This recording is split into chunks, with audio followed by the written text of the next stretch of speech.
Hola amigo, ¿cómo estás? ¿Qué tal? ¿Qué te cuentas? ¿Qué onda, güey? J'espère que tu vas bien. Aujourd'hui, on va voir un problème qui est très fréquent avec les gens qui apprennent la langue espagnole.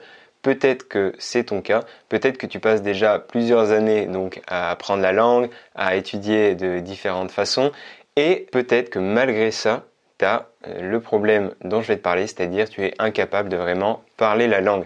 Donc beaucoup de personnes qui apprennent l'espagnol comprennent presque parfaitement, presque tout à l'oral ou quand ils lisent, ils arrivent à très bien reconnaître les mots, à très bien comprendre la plupart des phrases, la plupart des choses que disent les natifs, mais au moment de parler, ils sont complètement bloqués. Ils bafouillent, ils cherchent leurs mots, ils sont pas du tout à l'aise, ils ont des gros problèmes d'expression orale. Aujourd'hui, on va voir comment pallier ce problème et comment dépasser tes blocages, ne plus avoir peur pour qu'enfin ton niveau d'expression orale soit égal, on va dire, à ton niveau de compréhension dans la langue. Para empezar, vamos a ver por qué todavía no puedes hablar español con fluidez. Pour commencer, on va voir pourquoi tu as toujours autant de mal à t'exprimer à l'oral alors que tu as un très bon niveau de compréhension. Pour expliquer cela, c'est très simple. L'apprentissage d'une langue est divisé en 4 éléments, 4 disciplines bien distinctes. C'est d'ailleurs les 4 disciplines que tu vas avoir quand tu vas passer par exemple un examen comme le DELE de l'Institut Cervantes. Tu vas avoir la compréhension orale, la compréhension écrite, l'expression orale et l'expression écrite. Ce qu'il se passe, c'est que chaque discipline est très différente et même si étudier l'une t'aide pour les autres, ça va principalement t'aider uniquement pour la discipline en question. Para resumir, leer un libro te va ayudar a mejorar tu comprensión escrita. Lire un livre va t'aider à améliorer ta compréhension écrite. Regarder un dialogue, regarder une série va t'aider à améliorer ta compréhension orale. Et écrire une lettre d'amour à ta petite amie hispanophone va t'aider à améliorer ton expression écrite, mais en aucun cas ton expression orale ou ta capacité à parler avec fluidité. Le résultat c'est quoi? C'est que de nombreuses personnes me disent « Pierre, je n'arrive pas à progresser à l'oral » et quand je leur demande leur routine quotidienne, comment ils apprennent l'espagnol chaque semaine, on va retrouver de la lecture, lire des livres, des manuels, regarder des vidéos, regarder des séries, regarder des films, bref, que des choses qui permettent d'améliorer 3 disciplines sauf une, l'expression orale, ta capacité à parler. À présent, tu t'en doutes sûrement, l'activité qu'il te manque pour réussir à parler espagnol avec fluidité, ça va être la pratique orale. Donc c'est logique, mais la plupart des gens ont tendance à l'oublier. Pour que tu comprennes un peu mieux en quoi c'est primordial que tu pratiques de cette façon pour vraiment réussir à parler couramment espagnol, je vais donner un exemple, une petite métaphore très simple. Imagine Teresa, mexicaine de 14 ans qui veut devenir championne olympique de natation. Imagine que son programme dans la semaine est le suivant. Lundi, elle analyse des vidéos de natation des plus grands champions. Le mardi, elle va à la salle de sport pour muscler son dos et ses bras. Imaginons que le mercredi, elle étudie la théorie de la nage en essayant d'améliorer son mouvement, que le jeudi, elle regarde à nouveau des vidéos de grands champions, que le vendredi, elle fasse des étirements pour avoir une plus grande amplitude de mouvement, et que le samedi et dimanche, elle se repose. Tu te dis probablement que c'est un très bon programme, mais qu'il va manquer une chose essentielle, es nadar. Il va lui manquer le fait de nager, et c'est en nageant, bien sûr, qu'on nage de mieux en mieux. Donc c'est un petit peu le souci avec les gens qui ont des programmes pour apprendre l'espagnol dans lesquels ils ne pratiquent pas à l'oral. En fait, c'est comme si tu veux faire du vélo, à un moment, il va falloir que tu fasses tout simplement du vélo. Donc c'est peut-être ton cas aujourd'hui, à force de te noyer dans des activités quotidiennes inutiles, tu en oublies l'essentiel qui te fera sortir la tête de l'eau. Practicar y, como se dice en espagnol, la práctica hace al maestro. La práctica hace al maestro, c'est la pratique qui fait le maître. Ou en français, c'est en forgeant qu'on devient forgeant. Ok, tu vas me dire, d'accord Pedro, mais si je sais quasiment pas parler, si je suis complètement bloqué à l'oral, c'est gentil, mais comment je pratique justement à l'oral? On va voir tout ça, on va voir comment tu peux avoir tes premières conversations. La première chose que tu dois faire, c'est apprendre à poser et à répondre à ces 6 questions qui sont parmi les plus fréquentes qu'on va te demander à l'oral. Donc, je vais te les présenter tout de suite, je les ai notées juste ici et on va exclure d'emblée le ¿Cómo estás? Et le ¿Cómo te llamas? Comment ça va? Comment tu t'appelles? Parce qu'elles sont vraiment basiques, je pense que tu les connais déjà. La première question souvent qu'on va te poser, ça va être ¿De dónde eres? ¿De dónde eres? D'où viens-tu? D'où es-tu originaire? Donc ça, c'est la première question que tu dois préparer pour que tu puisses y répondre à l'oral. La deuxième, ça va être ¿a qué te dedicas? ¿A qué te dedicas? ¿En qué trabajas? Donc, dans quoi tu travailles? Quelle est ta profession? ¿Cuál es tu profesión? Pareil, deuxième question à préparer. L'autre question, ça va être ¿qué idiomas hablas? Si on voit que tu parles espagnol, peut-être que du coup on va te demander un petit peu les langues que tu parles, surtout si t'es pas du pays. Donc voilà, apprends à répondre à cette question. ¿Qué idiomas hablas? ¿Qué lenguas hablas? Quelle langue tu parles? On a ensuite ¿por qué y cómo aprendes español? ¿Por qué y cómo aprendes español? Donc deux questions en une ici. Pourquoi déjà tu apprends l'espagnol et comment tu l'apprends? Donc c'est pareil, tu peux répondre par exemple aprendo como autodidacta o tengo clases de español. Lo aprendo con YouTube. Donc à toi de pouvoir expliquer un petit peu comment tu l'apprends et pareil d'expliquer la raison pour laquelle tu l'apprends. Par exemple, mi abuela es española. Mis abuelos son originarios de Galicia. Cinquième question, ça va être ¿qué haces aquí? Qui va être une question très basique, mais les gens vont souvent te la demander. Si par exemple tu es en voyage au Mexique, en Espagne ou en Amérique du Sud, ¿qué haces aquí? Qu'est-ce que tu fais ici? Tu peux dire, bueno, estoy visitando el país, estoy de vacaciones, estoy de viaje.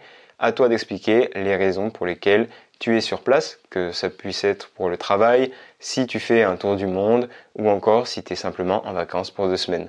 La question suivante, qui est la dernière, ça va être ¿qué te gusta en la vida? Donc une question assez générale, ¿qué te gusta en la vida? Peut-être qu'on va pas la formuler de cette façon en espagnol, qu'est-ce que tu aimes dans la vie, mais tu as compris le principe, ça va être pouvoir parler de ses goûts.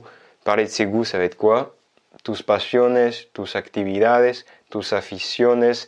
Donc parler si tu fais un sport, si tu écoutes de la musique, quel genre de musique, si tu pratiques une activité, quelle qu'elle soit. Ça aussi, on va souvent te le demander à l'oral et donc il faut que tu sois préparé. Donc ça, c'est les 6 questions que tu dois préparer pour avoir tes premières conversations. Bien sûr, il y en a d'autres que j'ai oubliées, que je n'ai pas mentionnées, mais déjà là, tu auras une bonne base pour commencer à t'exprimer à l'oral. Deuxième chose, pour pouvoir avoir ces premières conversations et ne pas rester complètement bloqué comme c'est le cas aujourd'hui, ça va être d'apprendre tes mots et de faire des flashcards. Ça veut dire quoi? Apprendre tes mots. Je vais te donner un exemple. Est-ce que tu connais le mot otorrinolaryngologo? Otorrinolaryngologo, c'est un mot qui veut dire en espagnol ORL, médecin ORL, donc le médecin qui s'occupe du nez, en gros, si on fait très très simple. Et ce mot, tu vas te dire, mais en aucun cas je vais en avoir l'utilité, ça va pas du tout être utile pour moi d'apprendre ce mot, sauf si tu es bel et bien ORL, parce qu'on va te demander ce que tu fais dans la vie et que tu vas être amené à le dire. Donc, il y a des listes de fréquences pour savoir quels sont les mots les plus utiles à apprendre en espagnol, mais c'est important pour toi que tu saches tes mots et lesquels sont pour toi utiles. Par exemple, si tu es bilingue allemand-français, ça va être important de connaître soy bilingüe, soy bilingüe. Si tu es ORL, il va falloir que tu apprennes soy otorrinolaryngologo. C'est pareil avec, par exemple, ingénieur, ingeniero. C'est pareil avec un petit peu tout ce qui fait partie de ta vie, ton passé ou ton histoire. Et c'est pour ça que je te dis, il faut que tu apprennes tes mots, les mots qui te correspondent vraiment. Quoi faire avec tous ces mots? Moi, je te conseille de les mettre sur des petites flashcards. Les petites flashcards, c'est quoi? C'est des cartes de révision avec d'un côté le mot ou le bout de phrase en français, de l'autre en espagnol.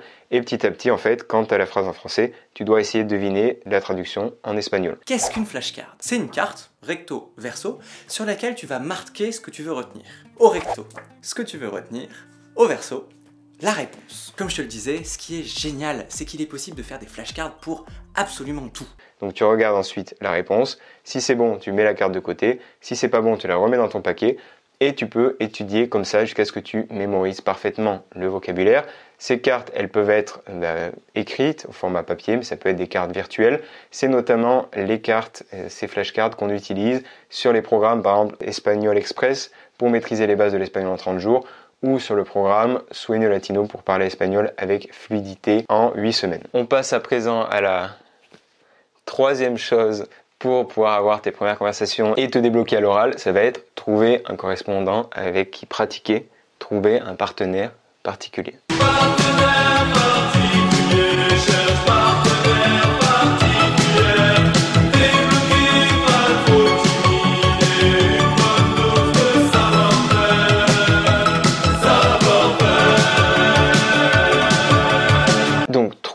correspondant de langue, c'est la meilleure façon de pouvoir pratiquer régulièrement et vraiment progresser à l'oral. Comment faire ça? Il y a plein d'applications et de sites. Il y a notamment Speaky. Speaky, donc, qui va te permettre de faire ça. Il y a aussi Conversation Exchange. Le site est moche, mais il est très efficace, crois-moi. Et on a aussi 2 applications, Tandem et Italki. Donc je te laisserai aller jeter un coup d'œil à ça. L'idée, c'est que tu trouves un hispanophone natif qui veut apprendre le français. Comme ça, vous allez pouvoir progresser ensemble, pratiquer ensemble. Par exemple, 1 fois par semaine, 1 heure, vous pouvez faire 30 minutes de français pour l'aider lui, puis 30 minutes d'espagnol. Honnêtement, c'est super efficace. C'est ce qu'on recommande, par exemple, sur le programme Sueño Latino pour réussir à parler espagnol avec fluidité. Il y a des tutos détaillés où justement on explique comment contacter, trouver quelqu'un avec qui pratiquer pour pouvoir vraiment passer au niveau supérieur à l'oral. Bueno amigo, es todo por hoy, o casi, c'est presque tout pour aujourd'hui. Je voulais te dire que pour t'aider à pratiquer régulièrement et enfin réussir à te débloquer à l'oral, je t'ai préparé une petite routine, une fiche pratique qui résume une routine idéale, et à l'intérieur de cette routine, il y a de la pratique orale. Il y a aussi des choses pour pratiquer plus l'expression. Donc ça va être vraiment quelque chose de complet, un petit programme complet, un programme hebdomadaire avec une activité quotidienne. Pour donc télécharger cette petite fiche pratique, il suffit juste d'aller suivre le lien dans la description, d'entrer ton prénom, ton email et tu l'obtiendras immédiatement. Donc avec ça, je pense que tu vas pouvoir enfin passer au niveau supérieur et te débloquer à l'oral. Et si la fiche te plaît, n'hésite pas à laisser un petit commentaire en disant « Gracias por la ficha práctica ». Gracias por la ficha práctica. Ça fait toujours plaisir. Pour finir, si tu as appris des choses au cours de cette vidéo, tu peux bien sûr t'abonner et mettre un j'aime. Puedes suscribirte al canal de YouTube Hola Amigo y darle un like. Et si tu as un petit niveau déjà en espagnol, mais que tu veux vraiment passer au niveau supérieur pour enfin parler espagnol avec fluidité sans chercher tes mots, tu peux aller jeter un coup d'œil au programme Sueño Latino, qui est un programme complet sur 8 semaines. Le lien est dans la description. C'est un programme où on t'aide de A à Z à trouver un correspondant. Puis pendant les semaines suivantes, tu reçois des dialogues interactifs où tu vas pouvoir écouter et pratiquer tout en apprenant en contexte la grammaire, les conjugaisons, le vocabulaire. Et en plus de ça, il y a des défis, des fiches pratiques défis avec des défis à réaliser avec ton correspondant pour pouvoir continuer à pratiquer à l'oral et toujours t'améliorer pour atteindre la fluidité. Donc si jamais ça t'intéresse, je te laisse aussi le lien dans la description. Todo está en la descripción, tío. Y bueno, ahora voy a despedirme. Hasta pronto y por ahí.